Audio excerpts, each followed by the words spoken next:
Ya, senang bisa ketemu kembali. Salam, salam sehat kepada kita semua dan salam sejahtera selalu buat kita semua. Masa pandemi jangan sampai menjadi kendala yang luar biasa, tapi kita harus membiasakan untuk keadaan yang seperti demikian. Dan topik kali ini saya ingin berbagi kepada Anda semua soal dasar-dasar kewirausahaan. Ada 3 pokok bahasan utama yang akan kita singgung atau kita bahas, yaitu pertama tentang definisinya, dan yang kedua tentang pola pikir, pola pikir dari para wirausahawan. Kemudian yang ketiga adalah melek finansial atau kecerdasan finansial dari para wirausahawan itu seperti apa ya? Apa yang harus dimiliki sebagai alat bantu mereka? Ya, kita perlu mengetahui itu semua dan memahaminya dalam konteks ini proses untuk kita bisa tahu lebih banyak supaya kita juga paling tidak punya bekal yang cukup untuk mau mengembangkan potensi-potensi kewirausahaan kita. Nah, definisi awalnya itu sebenarnya diluncurkan oleh seorang ekonom Prancis sekitar abad 18. Dia adalah Richard Cantillon. Dia bilang bahwa ini sebenarnya adalah sebuah perilaku yang muncul dari seorang agen perubahan karena dia menangkap adanya sebuah peluang dengan menggunakan segala kemampuannya untuk menciptakan sesuatu atau kondisi yang baru. Nah, tentunya definisi ini sampai sekarang sebenarnya masih menjadi pergulatan di antara banyak ahli. Pergulatan itu diantaranya ada yang menyinggung khusus untuk masalah individu dari para pelakunya. Mungkin di sana konteksnya akan lebih menjurus kepada para wirausahawannya, daripada tentang kewirausahaan itu sendiri. Nah, sementara ada yang juga menelitinya tentang masalah karakteristik yang dimiliki, potensi-potensi apa yang harus dimiliki, supaya bisa mengembangkan talenta ini, kewirausahaan ini. Nah, sebagai jalan tengah, ternyata itu dikembangkan untuk kemudian ke arah proses, Jadi dalam pergeserannya sejak abad ke-18 itu, kewirausahaan akhirnya diteliti juga di masalah prosesnya. Jadi muncul juga pembidangan-pembidangan, misalnya kewirausahaan sosial, kewirausahaan yang khusus untuk masalah ekonomi, bahkan manajemen strategik, strategi-strategi untuk mengelola bagaimana supaya dengan kewirausahaan tersebut potensi-potensi yang sudah ada itu bisa digali lebih dalam untuk bisa mencapai apa yang menjadi peluang saat ini sehingga menjadi kesempatan baru dan bahkan menjadi usaha-usaha baru. Nah, kemudian ada lagi yang khusus membahas di masalah psikologi bahkan, antropologi tentang kemanusiaan, tentang aspek-aspek manusia. Nah, dari kesimpulan ini saya merangkum bahwa sebenarnya kewirausahaan ini bukan hanya bidang-bidang tertentu, apalagi soal ekonomi saja. Enggak. Ternyata kewirausahaan ini akhirnya semua membutuhkan kewirausahaan. Sebenarnya begitu, Dari mulai tingkat elit politik, yang sedang persiapan sekarang untuk pilkada, bahkan sampai di level seorang pejabat rendahan mungkin. Nah, paling tidak kewirausahaan itu juga muncul dari aspek individu pribadinya, itu pasti. Karena paling tidak di sana ada proses untuk menggali sesuatu yang ada pada dirinya, potensi-potensi yang ada pada dirinya untuk bisa menjadi lebih baik. Nah, hal inilah yang perlu diketahui oleh kita semua. Nah, sehingga hampir semua membutuhkan, sehingga ini apa kemudian kewirausahaan ini?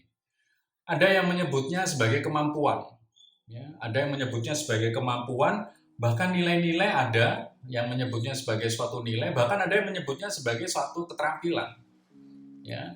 Bahkan kemudian poinnya yang penting, hakikatnya itu adalah bagaimana mengupayakan segala sumber daya yang dimilikinya itu untuk bisa menjadi cara-cara baru, ya, cara-cara baru.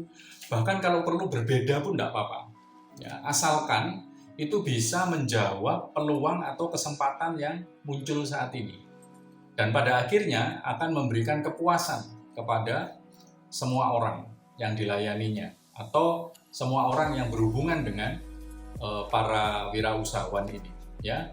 Jadi definisi kewirausahaan ini hampir meliputi semua aspek, dan pada hakikatnya adalah sesuatu yang berbeda, yang inovasi, yang baru, menjawab peluang, kesempatan, bahkan mencoba dengan hal-hal baru itu bisa luarannya teknologi mungkin, pengetahuan mungkin, keterampilan mungkin, ya, dan lain sebagainya. Bahkan aspek-aspeknya bisa sampai memecahkan persoalan yang muncul. Nah, mungkin nanti kita akan lihat beberapa contoh bagaimana kita lihat sesuatu yang bisa dikatakan kewirausahaan itu nggak hanya soal berdagang gitu ya, banyak kok. Nah, kita nanti akan lihat contoh-contohnya. Nah, ini mungkin contoh-contohnya yang bisa membantu Anda. Ya, di sini kita lihat ada usaha dagang sehari-hari, sebuah pasar tradisional, di mana kalau pagi dia adalah pasar yang menjual kebutuhan sehari-hari, tapi kalau malam di sini kita lihat ini di pinggiran kota Surabaya ya, berbatasan dengan Sidoarjo, kota yang sibuk juga kalau malam karena mereka menyesuaikan dengan atau beradaptasi dengan para pelanggannya. Bagaimana kalau malam ternyata mereka juga menyesuaikan kondisinya menjadi daerah jajanan. Dan di sini kita lihat juga variatif ya untuk dagangnya, ada yang besar, ada yang kecil, ya. Ramai sekali. Nah, sekarang coba kita lihat bagaimana kalau kita ke tengah kota ya. Nah, perjalanan kita ke tengah kota itu berbeda sekali. Di sini kita lihat lampu yang semarak, jalan yang lebar begitu ya ke arah tengah kota Surabaya. Taman-taman dihias dengan lampu, kemudian hotel-hotel, gedung perkantorannya yang tinggi. Kita juga melihat bagaimana permainan lampu ini menjadi aspek yang tersendiri ya.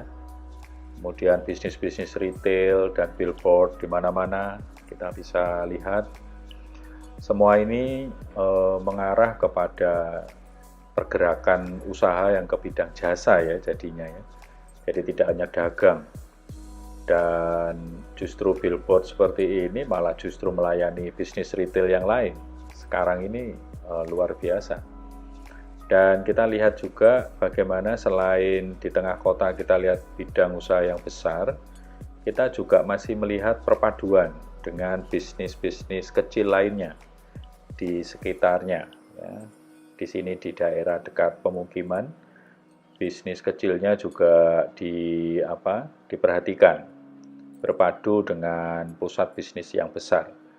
Surabaya memang penataan kotanya sedemikian untuk tidak menghilangkan unsur keaslian. Nah, di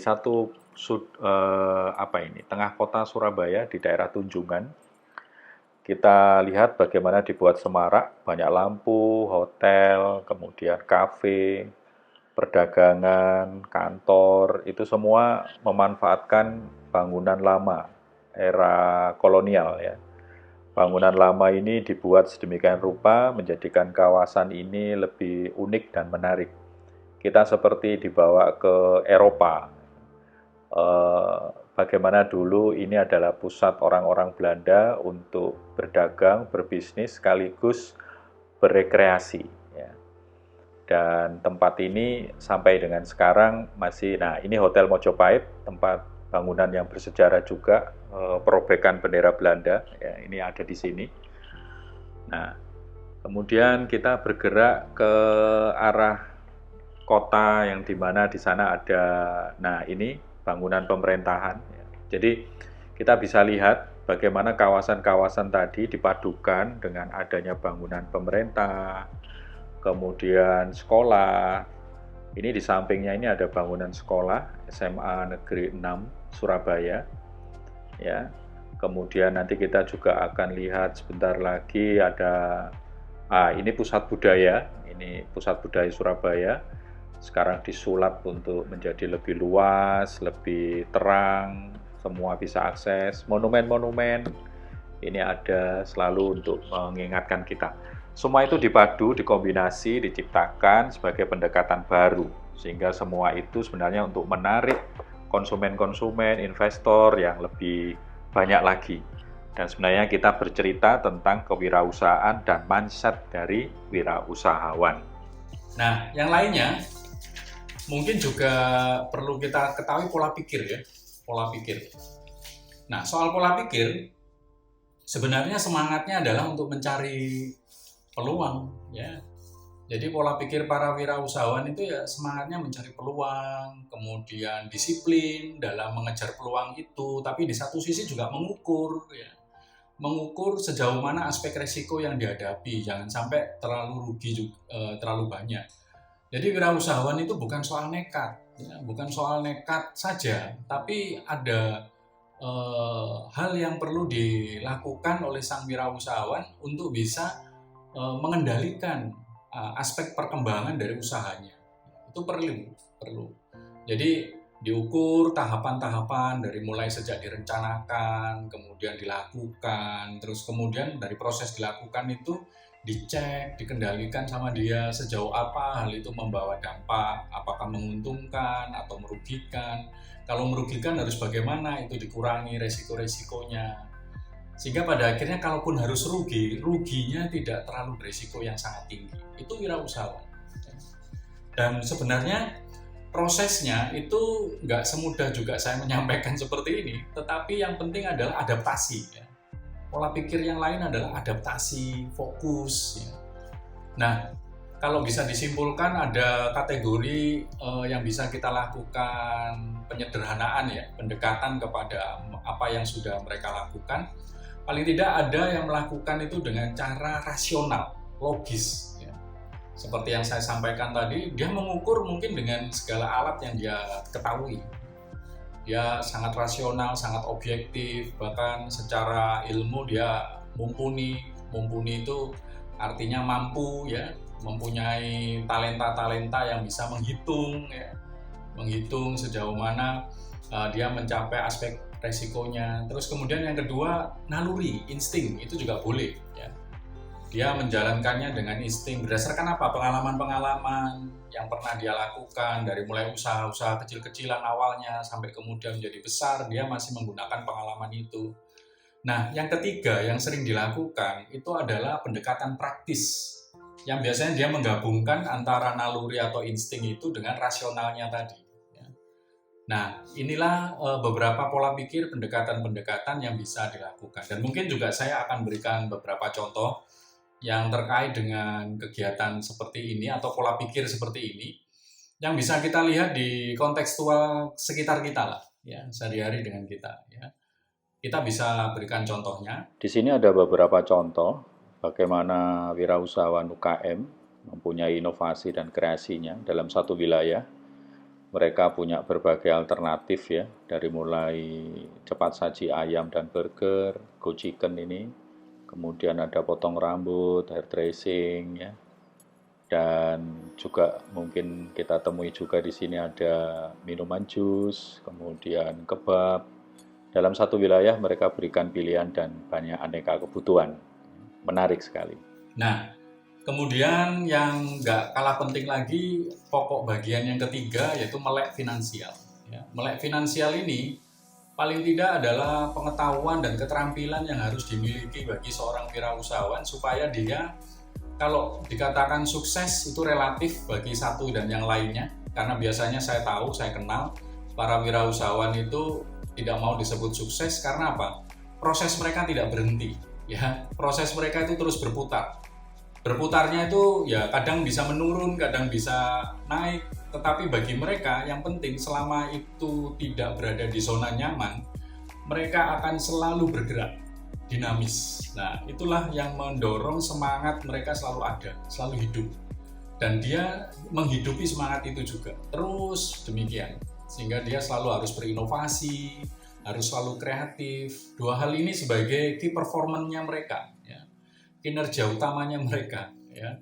Melek finansial paling tidak harus dikuasai dari mulai soal perencanaan. Perencanaan itu ya bagaimana dia menyusun anggaran, budgeting, bagaimana dia harus memetakan, menaruh investasinya kepada SDM itu harus berapa, kemudian operasional itu biasanya produksi ya, itu terkait dengan material, kemudian terkait dengan mesin misalnya kalau itu ada di aspek produksi yang untuk membuat barang. Kalau jasa berarti dia paling tidak bagaimana harus mengedepankan atau membiayai aspek-aspek keterampilan yang harus dimiliki oleh SDM-nya ya. Kemudian yang lainnya bagaimana juga menginvestasikan untuk masalah pemasaran ya. Pemasaran itu bagaimana. Nah, itu baru di aspek perencanaan. Kalau di tataran pelaksanaan dalam usahanya, paling nggak dia harus mengetahui arus kas yang mengedepankan sehat atau tidak keuangannya usaha mereka ini. Ya, selama arus kas itu negatif, ya bahaya. Ya. Sementara kalau arus kas itu masih ya setidaknya berimbang atau positif, maka hal-hal aspek apa yang harus dipersiapkan untuk selanjutnya. Sehingga peta rugi laba yang kemudian akan berpengaruh pada neraca mereka, itu harus mereka kuasai. Itu pelaksanaan. Kalau untuk di aspek analisis, evaluasi, ya tentunya setiap tahun harus kita evaluasi, bahkan mungkin setiap semester yang disebut dengan pola pikir mengendalikan, kemudian mengukur, ya di aspek ini. Paling enggak seorang wirausahawan harus juga tahu kapan dia akan break even point atau kapan pada suatu titik tertentu, waktu tertentu pengeluaran atas suatu modal terhadap proses dia berusaha itu akan break atau akan impas ya, akan tidak menimbulkan kerugian. Nah, artinya kalau itu terjadi titik impas pada waktu tertentu atau titik tertentu, berarti setidaknya kita sudah mulai mendapatkan profit atau keuntungan. Nah, aspek-aspek melek finansial inilah yang paling enggak harus dikuasai oleh para wirausahawan kita. Semoga 3 pokok bahasan untuk dasar-dasar kewirausahaan ini dapat menginspirasi Anda semua dan mengingatkan saya juga supaya saya juga harus cukup punya andil pula dalam memberikan contoh bagaimana kita itu juga bisa mengelola dari mulai profesi-profesi kita ya. Nggak usah yang jauh-jauh, kontekstual saja, yang kalau Anda adalah mahasiswa, saya adalah dosen, kewirausahaan apa yang bisa kita kembangkan ya. Paling tidak manajemen waktu, kemudian manajemen tentang bagaimana kita harus belajar, harus studi. Untuk dosen, ya bagaimana harus manajemen waktu studinya, waktu menelitinya, waktu pengabdian masyarakatnya, bahkan belum juga untuk masalah kegiatan yang ada di kampus, yang mungkin harus diampunya. Ya. Nah, ini juga menjadi penting bagi kita, dan mungkin modal kita kalau nggak usah jauh-jauh soal modal material atau uang, mungkin bisa kita asumsikan waktu itu adalah modal kita. Bagaimana Anda mengukur waktu-waktu itu setiap harinya? Adakah waktu-waktu yang relevan untuk kewajiban Anda, sementara untuk me time ya, waktu Anda sendiri secara pribadi itu juga bagaimana? Nah, ini paling tidak menggugah cara berpikir kita bahwa kewirausahaan itu bukan hanya soal usaha, soal duit, soal profit, tapi juga yang penting adalah kewirausahaan itu adalah soal makna, soal nilai, ya, soal pola pikir, ya, soal bagaimana Anda juga perlu melek. Finansial itu diartikan tidak hanya uang, tapi kalau coba yang kemudian Anda budgetkan tadi adalah waktu Anda. Bagaimana Anda akan memanage waktu Anda untuk bersama dengan keluarga, bersama dengan diri Anda secara berkualitas ya. Tidak hanya soal bagaimana menyenangkan diri, tetapi bagaimana juga bermanfaat bagi orang lain. Itu penting bagi kita semua, dan semoga hal ini menginspirasi kita, dan kita nanti akan lanjutkan lagi dengan dasar-dasar kewirausahaan yang kedua, yang kita akan membahas lebih dalam lagi tentang jenis-jenis, kategori, dan lain sebagainya. Sehingga kalau wawasan awal atau umum ini saja sudah bisa diketahui, dipahami, kita akan mudah untuk mengembangkan aspek-aspek yang lain. Ya. Sekian dari saya, sampai ketemu lagi di sesi berikutnya. Salam penggerak, salam merdeka belajar, mahasiswa penggerak, dosen penggerak, Tuhan memberkati.